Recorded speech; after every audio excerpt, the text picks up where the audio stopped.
இப்போ என்கிட்ட ஒரு டைரி இருக்கு. இந்த டைரியோட கரண்ட் காஸ்ட் 100 ரூபீஸ் அப்படின்னு வச்சுக்கிட்டோம். நெக்ஸ்ட் இயர் இதே டைரியோட பிரைஸ் வந்து 110 அப்படின்னா 10% அதோடைய பிரைஸ் இன்க்ரீஸ் ஆயிருக்கு இல்லையா? இதை வந்து நம்ம இன்ஃபிளேஷன் சொல்றோம். தமிழ்ல வந்து பணவீக்கம் அப்படின்னு சொல்லுவாங்க. ஒவ்வொரு பொருளுடைய விலையுமே ஒவ்வொரு வருஷமும் ஒண்ணு இன்க்ரீஸ் ஆகும், இல்லைன்னா வந்து டிக்ரீஸ் ஆகும். இது எல்லாமே பாத்தீங்கன்னா அதோடைய டிமாண்ட் அண்ட் சப்ளையை பொறுத்து வேரி ஆகிட்டே இருக்கும்.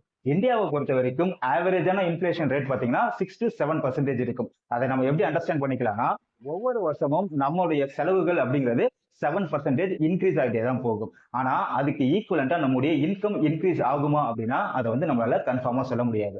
அதனாலதான் நம்ம கிட்ட இன்கம் இருக்கும் போதே அதை வந்து இன்வெஸ்ட்மெண்ட்டா கன்வெர்ட் பண்ணி வச்சுட்டோம் அப்படின்னா அந்த இன்வெஸ்ட்மெண்ட்டுடைய ரிட்டர்ன்ஸ் இந்த இன்ஃபிளேஷனை பீட் பண்ணும்போது நமக்கு பெரிய ரிட்டர்ன்ஸ் கிடைக்கும். ஃபார் எக்ஸாம்பிள், இப்போ நீங்க வந்து கவர்மெண்ட் ரிலேட்டட் ஸ்கீம்ஸ்ல இன்வெஸ்ட் பண்றீங்க, இல்ல நீங்க ஒரு எஃப்டில இன்வெஸ்ட் பண்றீங்கன்னா எஃப்டியோட மேக்ஸிமம் ரிட்டர்ன்ஸே பாத்தீங்கன்னா உங்களுக்கு 8% மேலே கிடைக்காது.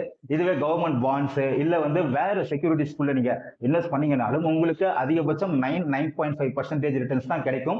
இது எல்லாமே பாத்தீங்கன்னா அந்த இன்ஃபிளேஷனுக்கு கொஞ்சம் ஈக்குவலண்டான ரிட்டர்ன்ஸா தான் இருக்கும். பட் இதுவே நீங்க ஈக்விட்டி ரிலேட்டட் ஸ்கீம்ஸ்ல ஒரு 25 இயர்ஸ்க்கு நீங்க இன்வெஸ்ட் பண்ணீங்க அப்படின்னா பெரிய ரிட்டர்ன்ஸ் வந்து உங்களால ப்ரொடியூஸ் பண்ண முடியும். அதை எப்படி புரிஞ்சுக்கலாம்னா, இப்போ ஒரு 15,000 ருபீஸ் இருந்துச்சுன்னா ஒரு ஃபேமிலியை வந்து கம்ஃபர்டபுளா ரன் பண்ண முடியும்னு ஒரு கால்குலேஷன் வச்சிருக்கோம். 25 இயர்ஸ் கழிச்சு அந்த ஃபேமிலியை ரன் பண்றதுக்கு எவ்வளவு பணம் தேவைப்படும்னா, ஃபியூச்சர் வேல்யூ கால்குலேஷன் அப்படின்னா இன்ஃபிளேஷன் கால்குலேட்டர்ல நீங்க போட்டீங்கனாலே உங்களுக்கு தெரிஞ்சிடும். கிட்டத்தட்ட 80,000 ருபீஸ் தேவைப்படும். So 7% average inflation. இப்போ நம்மளுடைய ஈக்விட்டியோடைய ஆவரேஜ் ரிட்டர்ன்ஸ் பாத்தீங்கன்னா 50% வரைக்கும் ஈக்விட்டி மியூச்சுவல் ஃபண்ட்ஸ் கொடுத்திருக்காங்க. அப்போ நம்ம இப்போல இருந்து ஒரு எஸ்ஐபி மெத்தட்ல நம்ம இன்வெஸ்ட் பண்ண ஆரம்பிச்சிட்டோம் அப்படின்னாலே அந்த 25 இயர்ஸ் கழிச்சு நம்ம கிட்ட ஒரு பெரிய அசெட் இருக்கும்.